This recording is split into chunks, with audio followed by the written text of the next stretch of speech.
সবার মধ্যে একতা থাকা দরকার। সর্বশেষ আমাদের পক্ষ থেকে আহ্বান, আগামী 8 অক্টোবর জাতীয় ঐক্যমত কমিশন আমাদের নিয়ে সর্বশেষ বসবেন এবং ওই দিনই চূড়ান্ত আলোচনা হবে।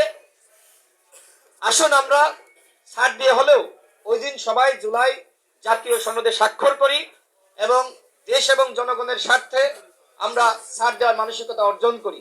আমরা যদি ছাড় না দিই তাহলে এই গণ অভ্যুত্থান ব্যর্থ হবে। 8 আগস্ট ওই দিন যে সকল এনজিও মার্কা উপদেষ্টাদের মাধ্যমে শপথ নেওয়া হয়েছে, অন্তর্বর্তীকালীন সরকার শপথ নিয়েছেন, সেদিনই অনেকটা গণ অভ্যুত্থান ব্যর্থ হয়ে গেছে।